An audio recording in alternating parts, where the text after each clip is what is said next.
اللي بيتفرج على فيديوهاتي هيعرف ان انا دايما بحاول اكون خفيف وبطلع اضحك في اي فيديو وببتسم واحاول ان انا اوصل للي قدامي احساس حلو وهو بيتفرج. الفيديو ده بصراحه مش هعمل كده لان الفيديو ده انا مستاء من التعليقات اللي بتيجي، اللي بحس ان هو يعني انا غلطان يا اخي، انا غلطان، حقك، انا غلطان، انا مش هعمل كده تاني. كميه المنتجات اللي انا بطلع اتكلم عليها منتجات اسعار قليله، اقل حاجه انت ممكن تتخيلها وبكواليتي كويسه، والاقي الناس داخله بتشتمني في التعليقات عشان سعر المنتج قليل. انا بحس ان هو في ايه؟ كل الشركات او اغلبيه الشركات اللي من الصين لما بيتكلموا معايا بيبقى بيعرض عليها فلوس، بيقول لي انا هبعت لك منتج، عايزك تقيم المنتج ده، مش انك تعمل عليه اعلان، تقيم المنتج وانا هديك فلوس عشان تخلي لي المنتج ده في الجدول. لما يبقى في 100 شركه بعتالي اكيد مش هنزل ال100، فلاقي شركه هدفع لك فلوس بس نزلني، خلي الفيديو بتاعي من الاول. فانا بقول لهم لا، لكن احنا هنعمل حاجه لطيفه جدا.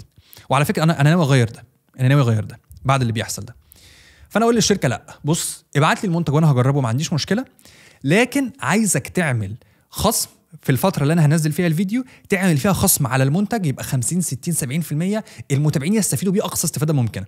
فهو الراجل بيحسبها تمام، انا كنت هديك اكس فلوس ده انا هعمله خصومات للناس تشتري بيه كميه محدده تخلص خلاص، متفقين زي الفل. وعملت كده في كذا منتجات انا جربتها والمنتجات كانت كويسه، واتفقت مع الشركات والشركات عملت كده. وفي ناس كتير جدا اشترت المنتجات وبعتت لي اللي هو لؤي انا مش مصدق، انا المنتج جالي انا مش مصدق، هو انت عملت كده ازاي؟ وفي ناس بتجيلي بعديها بعد ما العرض يخلص يقوم قايل لي انا جيت دخلت عشان اشتري لقيت السعر مضروب في 4، فاقول له لا مش مضروب في 4، ده هم كانوا عاملين عرض على كميه محدده عشان انا كنت عامل معاهم اتفاق والكميه دي كلها اتباعت، فخلاص انا ما اقدرش اقول لهم يعملوا عرض تاني. وانا بعمل كده وانا مبسوط، ومبسوط بتعليقات الناس اللي بتجيلي اللي هو انا ربنا يكرمك، انا حاجه زي دي كنت عايز اشتريها من زمان ومش عارف اشتريها بسبب ان سعرها غالي، ربنا يكرمك بسبب توفيق ربنا طبعا قبل كل حاجه، وبسببك عرفت ان انا اشتريها.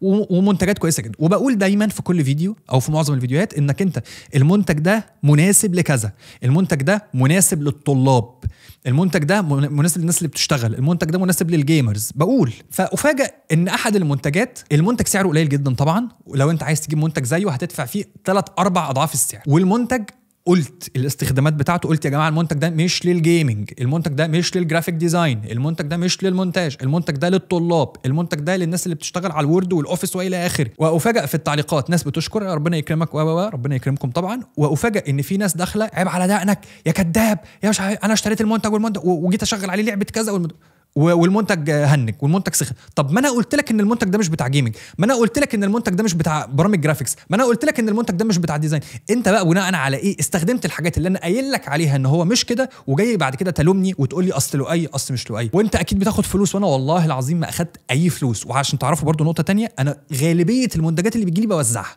غالبيه المنتجات اللي بتجيلي بوزعها ببلاش. وناوي ان على جروب التليجرام الناس اللي متخرجه من كورس صناعه المحتوى الهادف اديهم كاميرات، اديهم موبايلات، اديهم لابتوبات عشان يشتغلوا ببلاش. وافاجئ بان رد الفعل من الناس ده، سيبك من ده، موضوع سيركل دي ان اي بعتوا لي الكيت التحليل، فكرته رائعه، علميا مثبت ان النتائج بتاعته كويسه، وعلميا مثبت فوائد الموضوع. وطلعت في فيديو قلت والله المميزات بتاعت التحليل كذا، عيوب التحليل كذا، في حاجات كذا انا لسه عايز اجربها، وهعمل سلسله فيديوهات احكي لكم الموضوع بالتفصيل. الاقي واحد طالع يقول لي عيب على دقنك، عيب على شكلك، عيب على ودانك، عيب على مش عارف ايه. فلو ليه بقى يعني قول لي سبب معين يخليك تطلع تشتمني في حاجه انا بقول لك انا جربتها وكويسه، وملايين الناس جربوها حول العالم وكويسه، وفي ابحاث علميه ومصادر تثبت لك ان هي كويسه، وانا بقول لك انا في حاجات شاكك فيها هجربها وهقول لك اذا هي كويسه ولا لا. سيبك ماشي. الفيديوهات، بعمل فيديوهات عن المواقع، بعمل فيديوهات عن التطبيقات، وبطلع اقول والله التطبيق ده بيعمل كذا، التطبيق ده بيعمل كذا. طلعت من سنتين عملت فيديو كنت بتكلم على احد المواقع، من سنتين الفيديو بقى فايرال وجاب 5 6 7 مليون، ونزلته على كذا منصه مختلفه وبقى فايرال على كل المنصات اللي نزلته عليها.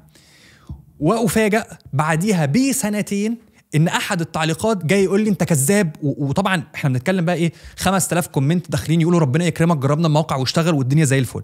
الاقي واحد جاي لي بعديها بسنتين يقول لي انا دخلت على الموقع والموقع ما اشتغلش، يا كذاب يا منافق يا مش عارف ايه. ما هو انا مش صاحب الموقع، انا مش مسؤول ان انا اخلي الموقع شغال لمده سنتين، ومش مسؤول برضو ان انا كل يوم اخش اشوف كل المواقع اللي انا نزلتها عشان اتاكد الموقع شغال ولا لا، عشان اشوف همسح الفيديو ولا لا. ما دي يعني اعقلها انا عامل اكتر من 1000 فيديو لحد دلوقتي. انا يعني بقيت مؤخرا للاسف ما بحاول ما ببصش على التعليقات.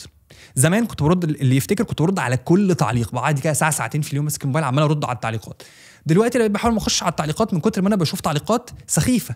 لما صباع رجلي اتكسر نفس الفكره برضو، لقيت الناس داخله تشمت ويا بسكوته ويا قطه يا مش عارف ايه، اللي هو انت بتشمت في واحد عيان وبتتريق عليه، عندي كسر مضاعف وبيتكلموا على ان هم هيعملوا لي عمليه وهيركب لي مسمار وهيعمل لي وهيسوي، وانت جاي تتريق عليا. اللي هو انت وصلت بيك الدرجه ان انت بتتريق على واحد تعبان، بتتريق على واحد عيان. انت يعني انت في حاجه هنا متركبه غلط ولا ايه اللي حاصل هنا جوه؟ وقيس على كده بقى ايه، بعديها بفتره بدات اجيب التعليقات السلبيه واطلع اتكلم عليها وافهم الناس ان ده تعليق سلبي، وانصح الراجل صاحب التعليق اقول له خلي بالك انت قلت تعليق كذا كذا وشتمتني، الله يسامحك بس خلي بالك انت عملت كذا كذا غلط. يعني التعليقات بتاعت السوشيال ميديا بتخلي الواحد مع الوقت يخرج عن الطبيعي بتاعه. فانا اخر حاجه توصلت لها في الموضوع ده ان انا بعمل ايه؟ لما بلاقي حاجه كده بقوم قايل ايه في التعليق، اقوم قايل له اللهم اجعلنا من الذين قلت فيهم واذا خاطبهم الجاهلون قالوا سلاما.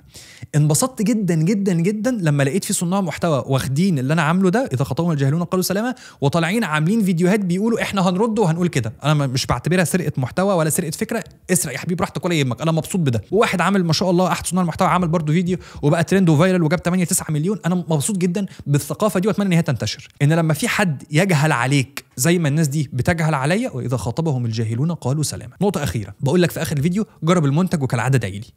الجملتين دول مش جملتين كليشيه بقولهم، انا بقول لك جرب المنتج عشان لو مش عاجبك رجعه، وكالعاده ادعي لي عشان انا قدمت لك فايده ببلاش عايزك تدعي لي. فالناس تقول لي لا انا هدعي عليك، والناس ما تجربش المنتج وتشتم. لو انت جربت منتج وانت كنت عايز تشتري، نرجع للمثل بتاع اللي انا قلته في الاول، وعايز تشتري المنتج عشان الالعاب، وانا قلت لك ما تجيبوش عشان الالعاب، وانت مع ذلك جبته عشان الالعاب وجربته في اول يوم جالك بيه ولقيت ان اللعبه بتهنج، لقيت ان الجهاز سخن، رجعه. كل الشركات دلوقتي مديه انك بترجع المنتجات في خلال 14 يوم وفي خلال 30 يوم. فانت بناء على ايه بقى محسسني بقى دور الضحيه وانا مش عارف ايه؟ ما انت هترجعه ومش هتخسر ولا مليم. فاللي انا استنتجته وتوصلت له في الاخر ان دي ناس عندها شويه عقد وكلاكيع، وهو عايز يطلع الطاقه السلبيه بتاعته دي في التعليقات، لان هو في الحياه الحقيقيه هو اجبن من ان هو يعمل كده. هو هيفضل مستخبي ورا الشاشه، بس بمجرد ما يلاقي ان في بقى بني ادم بيتكلم قدامه وش لوش بيقلب كتكوت مبلول. وده اللي حصل معايا في كذا مره، حد يوقفني يبقى بيتكلم معايا ويبقى بيهجم جدا، فانا اقوم رادد عليه 1 2 3 يجيبوا يا استاذ لو اي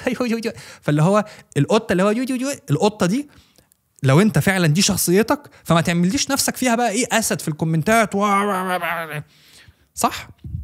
انا بقيت بعمل بلوك بقى لناس كتير، على رأي المذيعة المشهورة بلوك بلوك بلوك بلوك. عمال اعمل بلوكات انا الفترة دي، الكومنتات اللي انا بحس فيها اي كده بقوم عامل ريبورت. معلش حاجة اخيرة، دي كانت يمكن اهم نقطة في الفيديو. اتهامات عدم المقاطعة اللي هي بقت الناس بتاخد الموضوع كنوع من انواع المزايدة.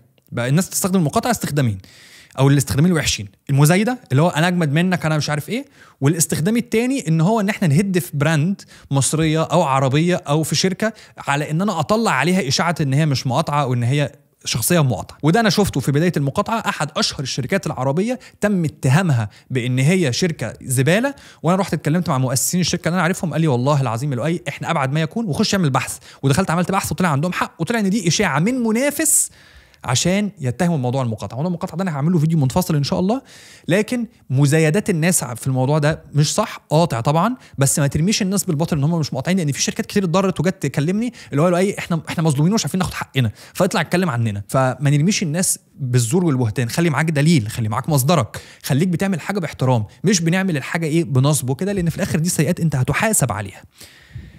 على قد ما انا بحب السوشيال ميديا وعلى قد ما انا بحب المتابعين اللي انا اتعرفت عليهم وفخور ان انا اتعرفت بيهم، على قد ما انا بدأت انزعج شوية من بعض الناس ومن بعض التعليقات اللي بتيجي، وده بيخليني اغير بقى تفكيري شوية، هل ارد على التعليقات ولا لا، هل ارد على الناس ولا لا. انتوا حبايبي، الناس اللي انا في ناس والله متابعيني من اول يوم لحد النهارده، بس ان ما شاء الله ربنا يحفظهم، متابعيني، كومنت على كل فيديو، شير على كل فيديو، لايك على كل فيديو. انا فعلا الناس دي لما انزل مصر انا ناوي، او لما اروح اقابلهم في السعودية او في الامارات او في قطر او في اي بلد في العالم، انا ناوي ان انا اروح ان شاء الله واوزع عليهم هدايا، وان انا اقابلهم واصور معاهم محتوى، لان الناس دول هم عيلتي، دول الناس اللي انا بعمل المحتوى عشانهم. كل يوم بصحى الصبح اقول انا عايز اعمل محتوى عشان الناس دي. لكن الناس التانيين اللي عمالين بيعملوا حاجات سيئة انا مش مسامح. واذا خاطبهم الجاهلون قالوا سلاما واتقوا الله لعل وعسى في يوم من الايام ربنا يهديكم وتبطلوا اللي انتوا بتعملوه. وكالعادة ادعوا لي.